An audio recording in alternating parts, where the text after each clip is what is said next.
Shalom bien-aimés, vous tous qui aimez votre chaîne de télévision ZM. Dans son émission Posons le fondement, je vous souhaite une très bonne soirée, je vous souhaite une très bonne année, une année de prospérité, une année de succès, une année de gloire, une année de servir Jésus fidèlement, une année de la lecture de la Bible, une année de la prière, une année de la crainte de Dieu, une année de la sanctification. Que le Seigneur vous bénisse abondamment. Moi, c'est le pasteur Cédric Lukusa. Je suis le pasteur de l'église Temple Chrétien Mont-Carmel. Nous sommes sur l'avenue Kitega, numéro 110, référence croisement avec la grande avenue Kasavubu, dans la commune de Kinshasa. C'est là où nous nous réunissons chaque mercredi et vendredi de 17h30 jusqu'à 19h30 et le dimanche, nous nous réunissons de 8h juste jusqu'à 11h30. L'émission Posons les fondements, c'est une émission de votre chaîne ZM, une émission de maturité, une émission d'enseignement. Nous avons pour mission ou objectif d'amener les enfants de Dieu aux fondamentaux de la vie chrétienne, d'amener les enfants de Dieu à ce qui est essentiel dans la doctrine chrétienne. Parce qu'aujourd'hui, la borne ancienne, elle est déjà déplacée. La doctrine du Seigneur n'est plus encore dans la plupart des assemblées qui se nomment chrétiennes, mais la borne n'est plus. La doctrine du Seigneur a tellement disparu, le fondement renversé. C'est comme le psalamiste s'exclamait, il dit, quand les fondements sont renversés, que feront le juste? C'est une question très importante parce qu'aujourd'hui nous constatons que les fondements, la doctrine dans l'église n'est plus. La doctrine dans l'église est dépouillée de toutes ces pièces, de toutes ces pierres. Les fondements là, on l'a dépiécé par les hommes méchants et les séducteurs. Alors les justes, qu'est-ce qu'ils doivent faire? Les justes doivent s'élever pour bâtir sur les anciennes ruines. Voilà le travail que nous faisons dans cette émission Posons les fondements. Nous ne cesserons pas de le dire. Posons les fondements, ce n'est pas une émission d'une communauté, ce n'est pas une émission d'une dénomination, mais tous ceux qui se reconnaissent comme étant chrétiens, enfants de Dieu, voilà votre émission. Vous tous qui êtes fatigués par les méfaits de certains hommes qui s'appellent hommes de Dieu, vous tous qui êtes fatigués avec des mauvaises choses que vous constatez dans les églises, l'émission Posons les fondements est là. C'est une consolation pour vous. C'est pourquoi chaque fois que vous nous suivez, vous allez remarquer qu'il y a un plus qui va s'ajouter dans votre vie, parce qu'ici, on ne fait pas la promotion d'une personne, il n'y a pas de culte de personnalité, mais c'est Jésus-Christ qui est prêché. Jésus-Christ est prêché dans toute sa totalité et c'est sa doctrine que nous sommes en train d'enseigner. Alléluia. Alors, aujourd'hui, c'est pratiquement la première émission de l'année 2022. Nous disons l'année 2022, c'est selon les calendriers des hommes. La manière dont Dieu compte est tellement différente avec la manière dont les hommes sont tentés de compter. Nous parlons de cette manière pour nous se comprendre en tant que des hommes qui utilisons les calendriers romains. Alors, nous sommes, selon les Romains, au début de l'année, c'est la première émission de 2022. Alors, je vous avais promis la fois passée que dans l'année 2022, on va plus exploiter des sujets à caractère prophétique, prophétique par rapport aux Écritures, bien sûr, mais avant d'y arriver, entre-temps, on est en train de préparer, bien sûr, l'assiette, mais avant que nous arrivions, nous avons voulu parler d'un sujet très important encore aujourd'hui. Mon objectif, c'est de les commencer aujourd'hui, de les terminer. C'est une question. Le sujet est intitulé « Caïn est-il la semence du serpent ?» Caïn est-il la semence du serpent? Pas seulement l'intitulé, vous allez voir que c'est un sujet qui crée beaucoup de polémiques. Parce que vous allez constater que dans certains milieux, on est en train d'affirmer que Caïn est issu d'une relation sexuelle entre Ève et les serpents. Et ils affirment ça comme ça. Et dans ces milieux-là, on vous dit ouvertement que lorsque l'arbre le fruit que Ève avait mangé dans les jardins d'Éden, c'était un acte sexuel. Ils affirment même que c'est au travers de l'acte sexuel que Ève avait connu avec le serpent, de cette relation est sorti maintenant Caïn. Est-ce qu'ils ont raison ou bien ils ont tort? Nous avons tous la Bible. L'émission Posons les fondements, nous recourons à ce qui est écrit. C'est pourquoi j'avais voulu aujourd'hui que nous puissions un peu analyser cette question qui n'est pas à négliger. C'est une question vraiment très importante. En tant qu'enfant de Dieu, vous allez rencontrer de tels types de questions et vous devez avoir des réponses selon les Écritures et non selon les philosophies des hommes. Alors, nos bien-aimés qui affirment cette position de dire que Caïn est issu de la relation sexuelle entre Ève et les serpents, ils brandissent Genèse chapitre 3, vous pouvez commencer par le premier verset, là où il y a les reçus, mais du moins, moi je vais lire tout simplement le verset 13. Genèse 3, verset 13. Et l'Éternel Dieu dit à la femme, pourquoi as-tu fait cela?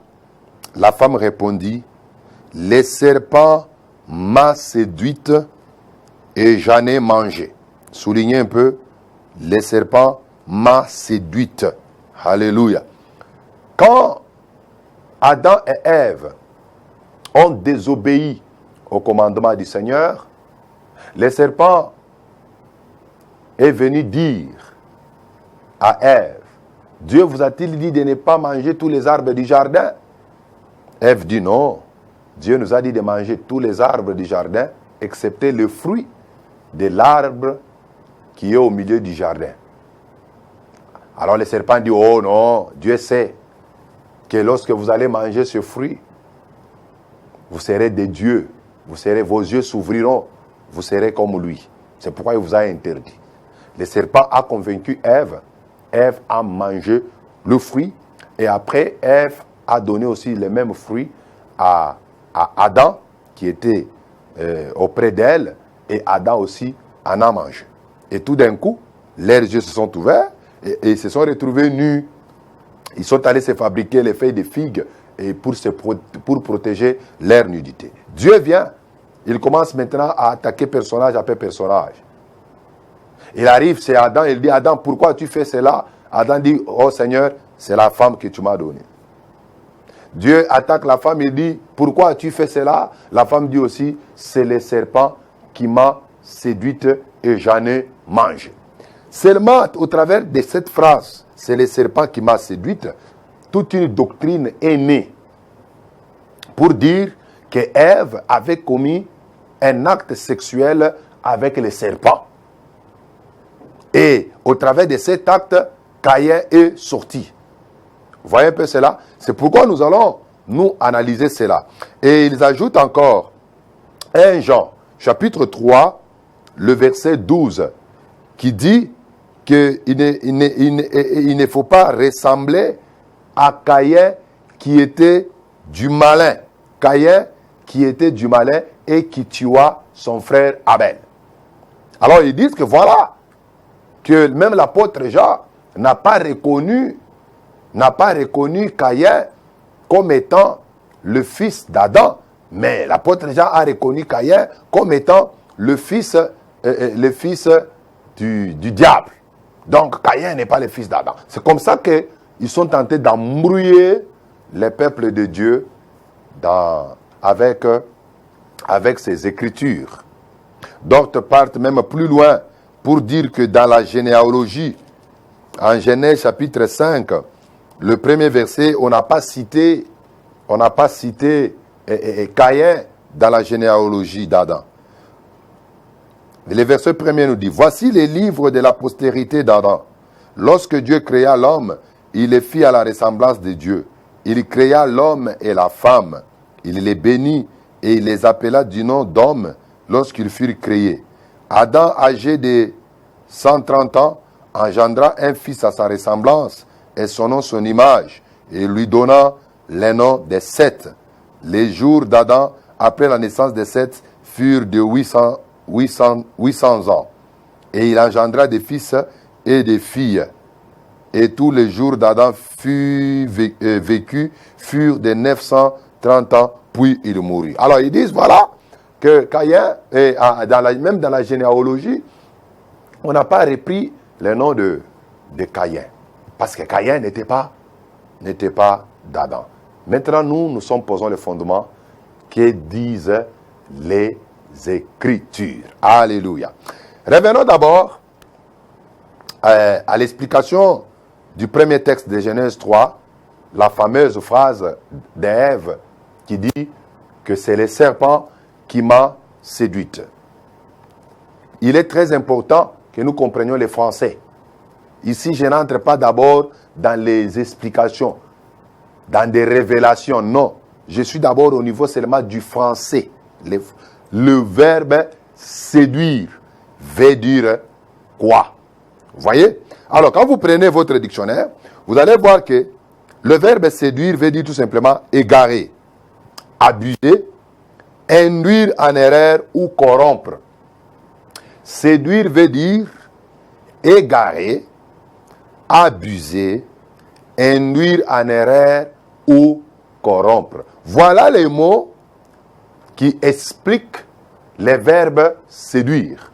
Vous voyez un peu cela? Et quand nous parlons d'égarer, égarer veut dire tout simplement mettre hors du droit chemin.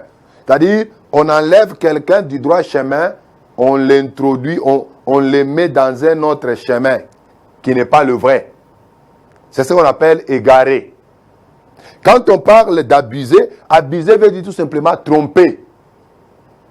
Tromper, induire en erreur. Corrompre veut dire tout simplement changer en mal. C'est-à-dire qu'une position qui était bonne, vous la changez à une mauvaise position. C'est ce qu'on appelle corrompre. Changer en mal. Quelque chose qui était bien, on change en mal. On a corrompu la chose. Alors, réfléchissons maintenant sur ce que notre mère Ève dit. Quand Ève dit, c'est le serpent qui m'a séduite. Est-ce qu'Ève veut dire que elle a commis un acte sexuel avec le serpent? Ce n'est pas correct. Pourquoi?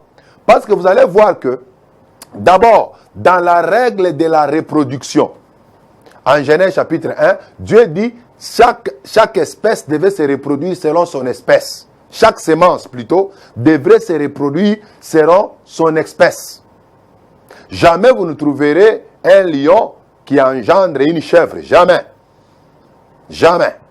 Parce que chaque semence doit se reproduire selon son espèce. C'est la loi de Dieu. C'est la loi de la nature. Et un homme ne peut engendrer qu'un autre homme. C'est la loi de la nature. Maintenant, vous allez voir, mes frères, que dans les Écritures, et quand vous prenez les mots que Ève a utilisés, c'est le serpent qui m'a séduite, ça n'a rien à faire avec un acte sexuel. Ça n'a rien à faire.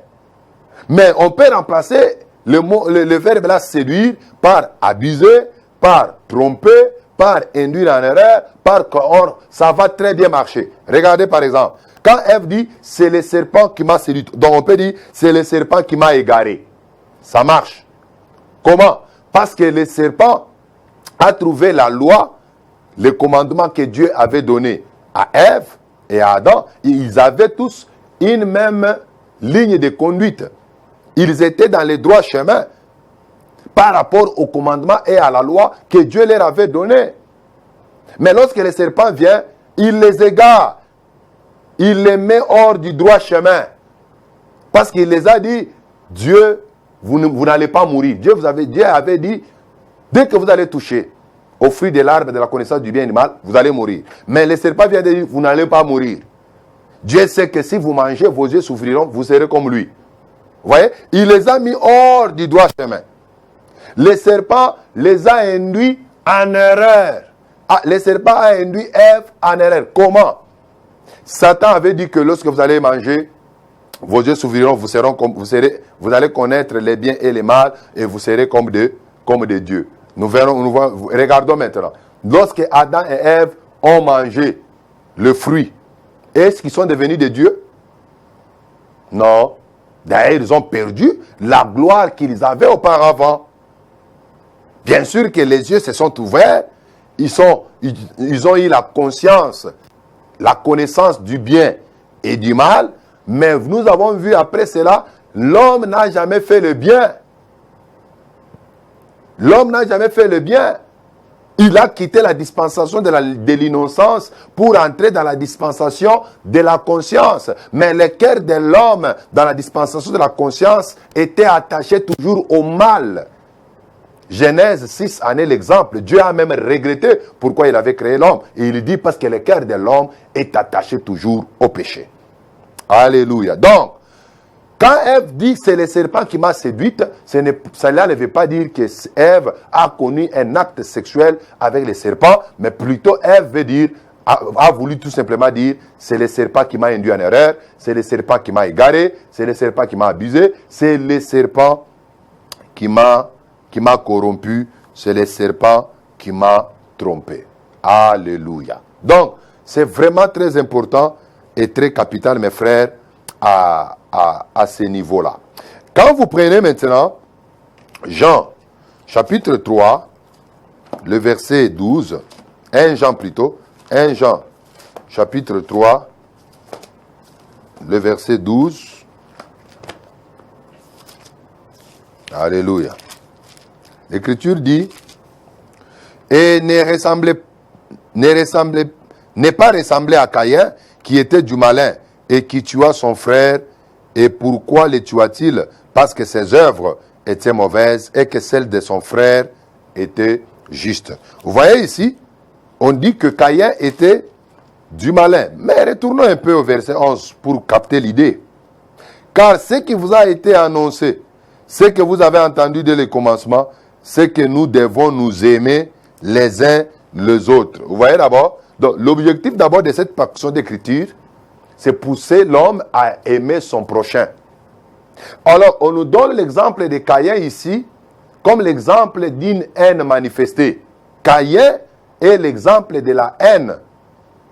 Le premier exemple de la haine dans la Bible, c'est Caïn. Et cette haine-là a mené à tuer même son frère Abel. C'est le pourquoi de cette portion d'écriture.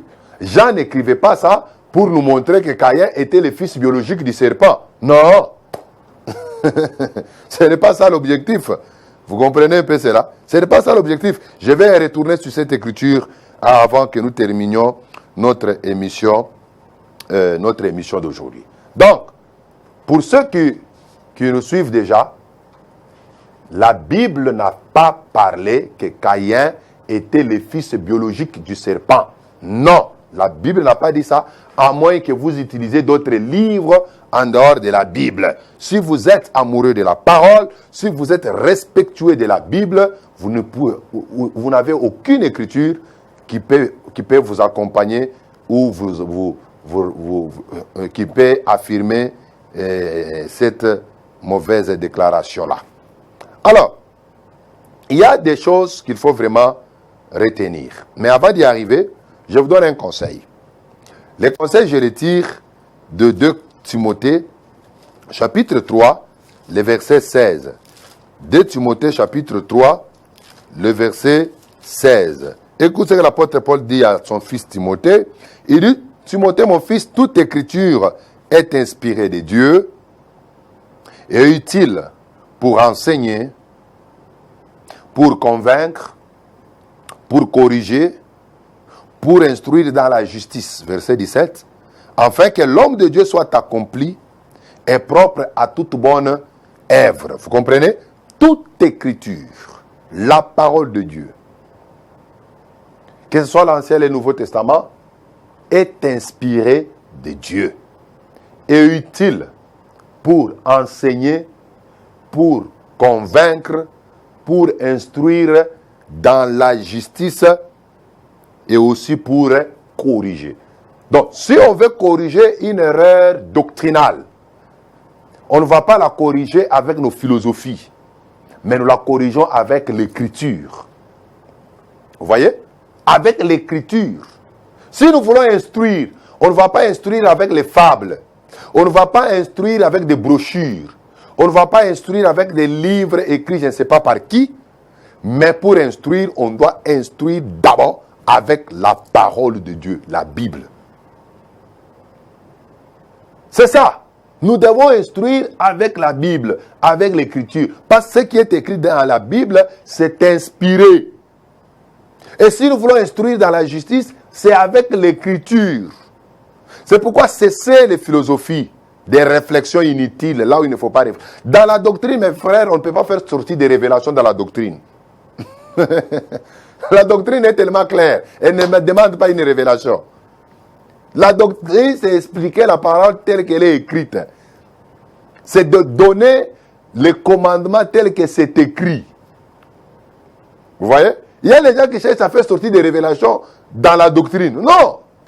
Ça, vous allez commettre des erreurs graves. Alors, en 2 Pierre, un deuxième conseil, c'est dans les premiers conseils, je vous ai dit, si on veut corriger, si on veut instruire, si on veut convaincre, on doit utiliser l'écriture, la parole de Dieu, la Bible. En 2 Pierre, chapitre 1er, le verset 20, 2 Pierre, chapitre 1er, le verset 20, la Bible dit, « Sachez tout d'abord vous-même qu'aucune prophétie de l'Écriture ne peut être un objet d'interprétation particulière. » C'est-à-dire que quelqu'un ne peut pas seulement se réveiller chez lui le matin et il commence à interpréter la parole de Dieu, la prophétie, comme il veut. Non. La prophétie, la parole, l'écriture n'est pas l'objet d'interprétation particulière. Vous comprenez? N'est pas l'objet d'interprétation particulière. Ne nous donne pas ce que toi tu penses. Donne-nous ce que l'écriture pense. Ne nous dis pas ce que ton prophète, ton apôtre a dit. Dis-nous ce que l'écriture, la Bible a dit. Qu'est-ce que la Bible a dit? Parce qu'un homme de Dieu normal, il doit avoir le courage de dire même à son peuple qui le suit, que si je vous dis quelque chose qui n'est pas écrit, vous avez le droit de rejeter cela. Exactement. Ça, c'est un véritable homme de Dieu. Parce que nous tous, nous sommes liés à la Bible. Vous voyez, le problème, c'est quoi? Beaucoup de chrétiens du temps de la fin ne lisent pas la Bible. Ils ne lisent pas la Bible. Ils sont tout le temps sur Facebook, YouTube, Twitter, ils sont TikTok. Regardez même ce qui se font dans vos TikTok là. C'est qu'on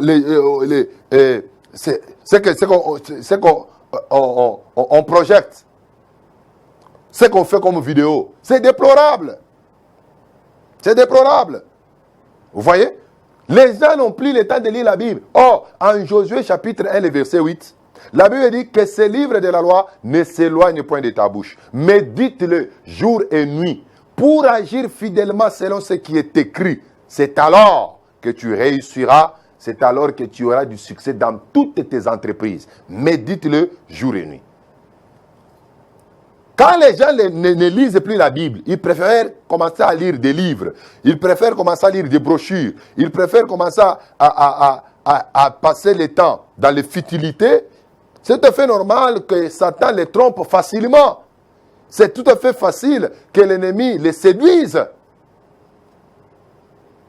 Vous voyez un peu cela? En Psaume chapitre 1, le verset 1 jusqu'au verset 3, David est en train de parler. Il dit, heureux l'homme qui ne marche pas selon les conseils des méchants, qui ne s'arrête pas sur la voie des pécheurs, qui ne s'assied pas en compagnie des moqueurs, mais qui trouve son plaisir dans la loi de l'Éternel et il la médite jour et nuit. Est-ce que vous trouvez le plaisir dans la loi de Dieu pour la méditer jour et nuit? C'est pourquoi les séducteurs trompent facilement. On va vous dire que Caïn, c'est la semence du serpent. C'est fini, vous croyez? Mais si vous êtes un lecteur de la Bible, vous savez mes frères, le temps où nous sommes, c'est l'ère des lecteurs. Si vous ne lisez pas, vous êtes foutus. Quand vous prenez même les livres d'Apocalypse, Apocalypse 1, le verset 3, la Bible dit, heureux c'est lui qui lit et ceux qui gardent les paroles de cette prophétie. Heureux c'est lui qui lit. Donc celui qui lit, il est heureux. En Daniel 12, on nous dit quoi? Daniel scelle ses livres. Ceux qui les liront, la connaissance augmentera. Ceux qui les liront, lorsque vous lisez les livres, vous lisez la parole de Dieu, la connaissance augmente. Et les livres dont il est question en Daniel 12, ce ne sont pas les brochures d'un prophète. Il s'agissait du livre de Daniel. Parce que la Bible dit, Daniel, quand il écrivait son livre, les révélations qu'il recevait, il se posait la question, comment sera l'issue de ces choses? C'est comme ça que l'ange lui dit, ne te dérange pas, comment ces choses arriveront. Toi, scelle ces livres jusqu'au temps de la fin. Ceux qui les liront, la connaissance augmentera. C'est-à-dire, lorsque vous lisez les livres prophétiques, lorsque vous lisez les livres de Daniel, vous lisez les livres d'Apocalypse, la connaissance augmente. Et d'une manière générale, lorsque vous lisez la Bible, la connaissance va augmenter. On ne va pas vous tromper facilement. Vous n'allez pas tomber dans l'erreur. Vous ne vous laisserez pas séduite par les diables. Rappelez-vous, en 2 Corinthiens chapitre 11, le verset 1er, même jusqu'au verset 4e, l'apôtre Paul manifeste encore un peu de la jalousie. Il dit, je suis jaloux de vous, de la jalousie de Dieu. Je crains que vos pensées se corrompent comme Satan avait séduit Ève, comme le serpent avait séduit Ève. Je ne veux pas que vous soyez aussi séduites. Quand Paul parlait du verbe là, séduire, c'était pour dire Satan devait venir poser un acte ou commettre un acte sexuel avec les croyants de Corinthe. Loin de là. Loin de là. Mais vous allez remarquer que plus le mot séduire a le sens de tromper, de corrompre, de vous induire en erreur. Mes frères, en 1 Corinthiens chapitre 4, ça sont des conseils d'abord que je vous donne, qui sont très importants avant que nous donnions l'explication de Caïn est-il la sémence du serpent. 1 Corinthiens chapitre 4, le verset 6. Ça, c'est un conseil que l'apôtre Paul donne à l'église de Corinthe. Il dit, c'est à cause de vous, frères, que j'ai fait de ces choses une application à ma personne et à celle d'Apollos, afin que vous appreniez à nos personnes à ne pas aller au-delà de ce qui est écrit. Ne pas aller au-delà de ce qui est écrit et que nul de vous ne conçoive de l'orgueil en faveur de l'un contre l'autre. Moi, la phrase qui m'intéresse, ne pas aller au-delà de ce qui est écrit. Ça, c'est une recommandation apostolique. N'allez pas au-delà de ce qui est écrit. La question maintenant que nous nous posons, qu'est-ce qui est écrit à propos de Caïn? Quand vous nous dites, quand d'autres disent que Caïn est la sémence du serpent, c'est-à-dire il est le fils biologique du serpent, où est-ce qu'il tire cette affirmation? C'est écrit où? Parce que la recommandation apostolique est telle que on ne peut pas aller au-delà de ce qui est écrit. Alors, posons les fondements, nous vérifions ce qui est écrit. Qu'est-ce qui est maintenant écrit à propos de Caïn? Alléluia. Première chose, retenez ceci. La parole de Dieu doit faire l'autorité en matière de foi et de pratique. La parole de Dieu doit faire l'autorité en matière de foi et de pratique. C'est-à-dire, on ne peut pas croire à des choses qui ne sont pas écrites. Croyez à ce qui est écrit. Croyez à ce qui est écrit. Pratiquez ce qui est écrit. Vous voyez un peu cela. Ça, c'est la première chose. La deuxième chose, chaque fois que la Bible parle de l'acte sexuel, elle n'a jamais eu honte. Comment seulement pour le cas de Ève et du serpent que la Bible aura honte? N'avez-vous jamais lu le livre des Cantiques? Dieu a-t-il eu honte qu'on écrive qu'on parle sur l'amour, n'avez-vous jamais lu l'histoire de David avec la femme d'Uri Bathsheba? Dieu avait eu honte. N'avez-vous jamais lu l'histoire d'Abraham qui a pris sa servante Agar? Dieu avait eu honte d'en parler. Mais seulement pour le cas d'Ève et du serpent, là Dieu a honte. Non, mes frères. Non, non, non. Là, c'est qu'on ne vous trompe pas. Caïn, il est le fruit de l'acte sexuel entre Adam et Ève. Et non le fruit de l'acte sexuel entre Ève et le serpent. Ça doit être dit vraiment à haute voix. Regardez maintenant. Prenez vos Bibles, mes frères.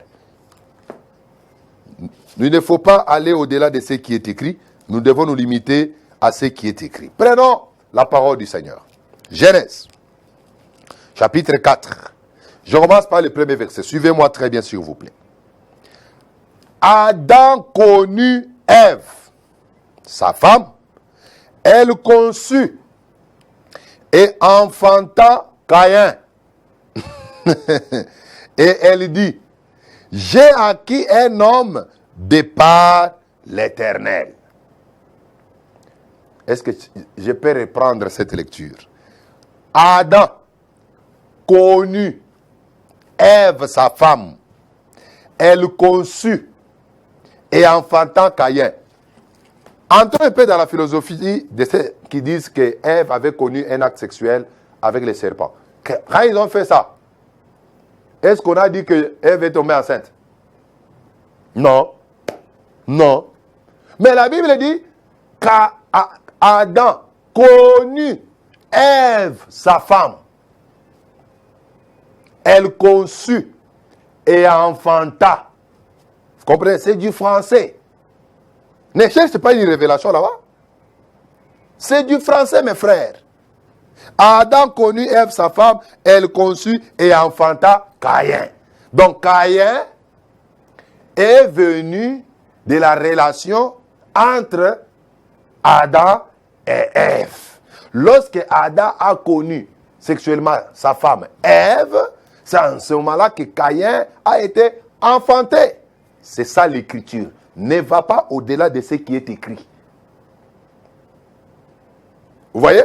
Et vous allez voir, mes frères, Ève elle-même dit quoi? J'ai acquis un homme. Ève n'a pas dit j'ai acquis un homme hybride.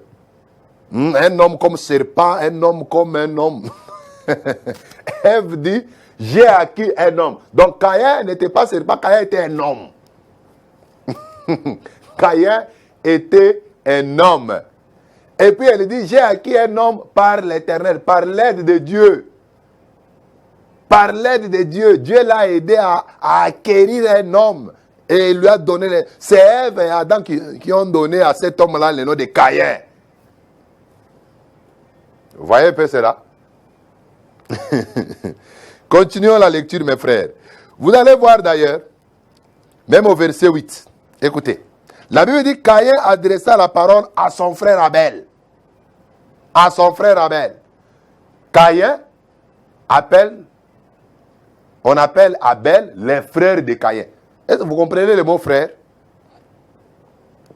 C'est-à-dire quelqu'un issu d'un même sang.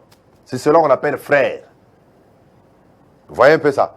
Donc Caïn était issu du même sang avec Abel. C'est pourquoi on l'appelle frère. Plusieurs fois, Caïn a été appelé frère d'Abel, même Dieu lui-même. Écoutez, la Bible dit, toujours au verset 8, mais comme ils étaient dans les champs, Caïn se jeta sur son frère Abel et le tua. Caïn se jeta sur son frère Abel, son frère. Verset 9, l'Éternel dit à Caïn, ça c'est l'Éternel, il dit à Caïn, où est ton frère Abel? Ça c'est Dieu qui parle. Il dit Caïn, où est ton frère Abel? Dieu lui-même appelle Abel le frère de Caïn. Vous voyez? Il répondit, je ne sais pas. Suis-je le gardien de mon frère? Caïn lui-même appelle encore Abel son frère.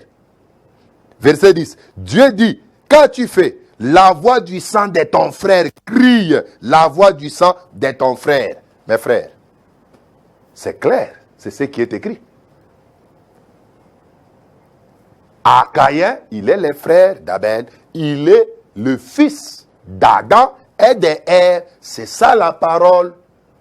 C'est un fils biologique d'Adam et d'Ève. C'est ce qui est écrit. Regardez d'ailleurs, quand vous prenez Actes des Apôtres, chapitre 17, bien-aimés, ici c'est posons le fondement. Posons le fondement. N'allez pas au-delà de ce qui est écrit. Quand les fondements sont renversés, que feraient les justes? Les justes doivent bâtir sur les anciennes ruines. C'est ce que nous faisons. Alléluia. Il a fait que tous les hommes sortis d'un seul sang habitent sur toute la terre, sur toute la face de la terre, et ayant déterminé la durée des temps et les bornes de leur demeure. On dit, il a fait que tous les hommes sortis d'un seul sang. D'un seul sang. Tous les hommes sont sortis d'un seul sang. Les sangs de qui? D'Adam.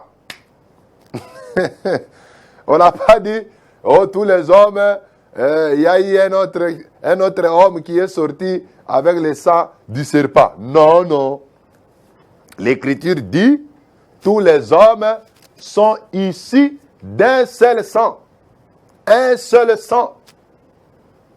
Le sang d'Adam. Ce qui circulait dans les veines de Caïn, ce n'était pas le sang du serpent.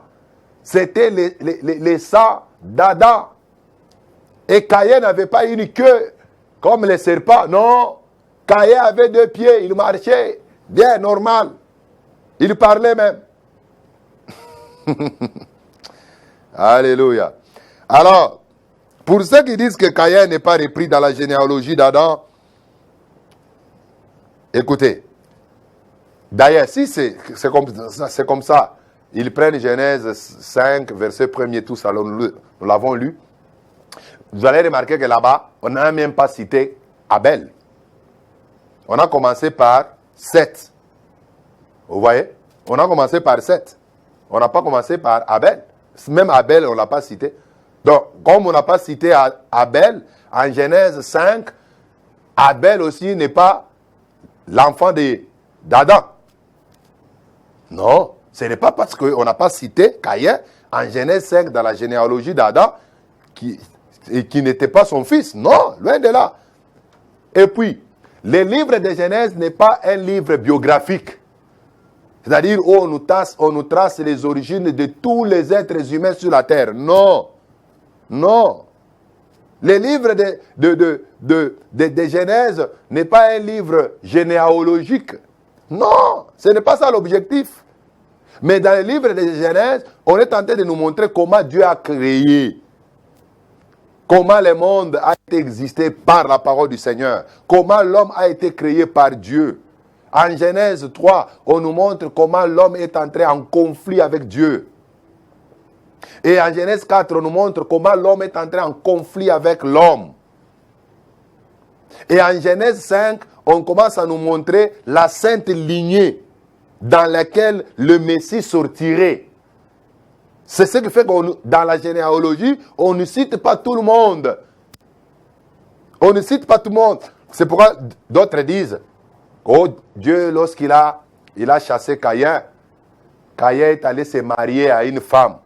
Où est-ce que, d'où venait cette femme-là? Écoutez, papa. Vous pensez que dans le livre de Genèse, quand on compte comme aujourd'hui. Prenez, quand on dit le premier jour, Dieu créa. Vous pensez que le premier jour là, c'est le jour des 24 heures. Le temps a commencé à compter quand on a créé le soleil, la lune, les luminaires en fait. En Genèse 1, verset 14, au 4e jour. Vous voyez? Non, même la manière de compter les jours ou les années, dans le livre de Genèse, au début, lors de la création, n'est pas comme aujourd'hui. Donc, on ne pouvait pas citer tous les noms des fils et des filles d'Adam. On devait juste citer ce qui est important, la lignée dans laquelle Jésus devait sortir. Je vous donne l'exemple. Jacob avait combien d'enfants? Tu me diras que c'est 12, alors que c'est faux. Jacob avait 13 enfants, dont 12 fils et une fille appelée Dina en Genèse 34. Mais pourquoi dans la généalogie, on ne cite pas Dina? C'est parce que dans la manière de compter des Juifs, dans leur culture, on ne comptait pas les femmes, on ne comptait pas les filles. C'est ce qui fait que dans la généalogie des fils d'Adam, on ne cite pas les noms des filles. Donc Caïn était allé marier une fille d'Adam. C'est ça la vérité. Vous voyez. Et puis, quand on dit que en Genèse 4, 1 jusqu'à même à 4, Ève enfanta Caïn, puis elle enfanta Abel. Vous pensez que ça s'est fait dans combien de temps? Ça s'est fait dans combien de temps? Vous voyez? Donc, Adam avait beaucoup d'enfants, donc parmi lesquels Caïn s'était choisi une fille. C'est ça la vérité. C'est ce qui est. Nous nous limitons à ce qui est écrit. Alléluia. Donc, maintenant regardez. En Matthieu chapitre 3, le verset 7, Jean-Baptiste appelle les pharisiens et les sadducéens race de vipères et qui venaient pour se faire baptiser. Il dit, race de vipères, qui vous a appris à fuir la colère à venir? Or, les pharisiens et les sadducéens, c'était les juifs d'une manière biologique. Mais Jean les appelle race de vipères, c'est-à-dire semence du serpent. Est-ce que le serpent avait-il connu les mamans de ces pharisiens et de ces sadducéens là physiquement? Loin de là. Loin de là. Donc, quand on parle que Caïn est la sémence du serpent, d'une manière physique, c'est faux. D'une manière physique, c'est faux parce que Caïn, il est un enfant d'Adam et d'Ève. La Bible dit, lorsque Adam a connu sa femme Ève, elle a conçu et elle enfanta Caïn. C'est ce que la Bible dit. Et il est écrit, n'allez pas au-delà de ce qui est écrit. Pour terminer, qu'est-ce que nous pouvons retenir maintenant de Caïn? Parce que la Bible en parle. En Genèse 3, 12 jusqu'à 17, on nous a parlé des choses concernant Caïn. L'Écriture présente Caïn comme un homme qui, en apparence, adorait Dieu et lui avait même offert des sacrifices. Genèse 4, les versets 3 à 5. L'Écriture présente Caïn comme un homme qui prétendait adorer Dieu. Il a même offert des sacrifices à Dieu. Vous voyez un peu cela? Cependant, les œuvres qu'il avait accomplies révéla qu'il était intérieurement un enfant du diable. Je voulais que vous écrivez ça. Cependant, les œuvres ou l'acte qu'il avait accompli, c'est-à-dire le meurtre, révèlent qu'il était intérieurement un enfant du diable. Donc, quand on parle d'un enfant du diable, ce n'est pas par rapport au visage, ce n'est pas par rapport à la physionomie, ce n'est pas par rapport au physique, mais c'est par rapport à la nature de l'intérieur, du cœur de l'homme. Du cœur de l'homme. Son cœur, intérieurement, Caïn était un enfant du diable. Il n'avait pas en lui la sémence de Dieu. Vous voyez un peu cela. Alors, tous les enfants du diable sont caractérisés par 4 choses. Tous les Caïns, voulais-je dire, tous les Caïns sont caractérisés par 4 choses. C'est-à-dire, si je cite ces choses ici, tu te trouves là-dedans, sache que tu es un Caïn. Intérieurement, là, tu es, même si tu es, on t'appelle Toto, même si on t'appelle Lukusa, même si on t'appelle Kalonji, même si on t'appelle qui. Mais intérieurement, si tu te retrouves dans ces actes, si tu es un Caïn, tu es un Caïn, fils du diable. Écoute ce que la Bible dit. Première chose, on nous parle que Caïn est caractérisé par le meurtre. Le meurtre. Il a tué son frère Abel. Quand toi tu tues les gens, tu empoisonnes les autres, ne tue pas Caïn, tu es un Caïn. Tu es un Caïn. Lorsque tu jettes sur quelqu'un d'autre les masses, mais tu es un Caïn. Parce que tous les Caïns sont caractérisés par le meurtre, Koboma. Soro bomi mutu, okeseni na kayente. Quand toi tu avortes, tu es une fille, tu m'écoutes, tu avortes volontairement. N'est-ce pas tu as tué? N'a-t-il pas commis le meurtre? Tu n'es pas différent des Caïens. Donc tous les meurtriers sont des Caïens. Deuxième chose, tous les Caïens sont caractérisés par la haine, koïna. La haine. Quand toi tu as de la haine dans les cœurs, tu as de la haine contre les hommes, tu as la nature des Caïens, tu as la nature du diable. Tu es un fils du diable. N'oubliez pas en Matthieu chapitre 13, on nous parle du blé et de l'ivraie. Mais on dit quoi? L'ivraie, ce sont les fils du malin. C'est-à-dire Satan a aussi ses enfants sur la terre. Mais les enfants du diable là n'ont pas le visage du diable, mais c'est leur cœur et les actes qu'ils posent. Ils posent exactement les actes du diable. Jean chapitre 8 et le verset 44. Jésus dit aux Juifs, vous avez pour père le diable, alors que les Juifs ont pour père Abraham, physiquement. Mais leur cœur, par rapport aux actes, parce qu'ils voulaient tuer Jésus, Jésus a dit, votre père, c'est le diable. Il est le méritier dès le commencement. Il est le menteur dès le commencement. Les Caïens sont aussi caractérisés par l'indifférence envers les besoins des autres. Ça, c'est le verset 17 de 1 Jean chapitre 3. Même si quelqu'un à côté de toi souffre, tu ne penses pas à l'aider. Tu es un Caïen. Quand tu es un politicien, tu t'enrichis, mais le peuple souffre. Quand toi tu travailles dans les régies financières, tu voles l'argent de l'État. Le peuple est en train de souffrir. N'est-il pas Caïen? Tu es Caïen. Parce que tu es insensible par rapport à la souffrance des autres. Tu es un enfant du diable. Lorsque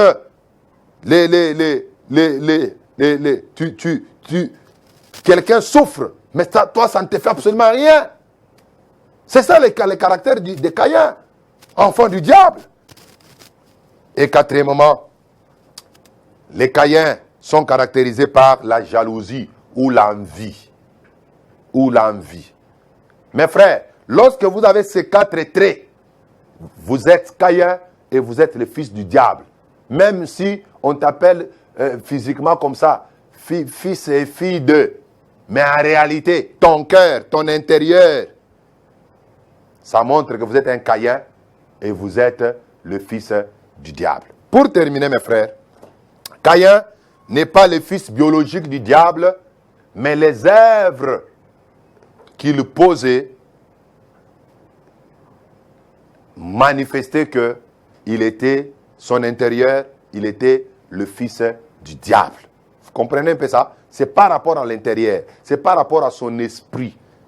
Mais biologiquement parlant, il était le fils d'Adam et d'Ève. C'est ça la vérité. Je crois que je ne suis pas allé au-delà de ce qui est écrit. Détrompez-vous des pseudo-révélations.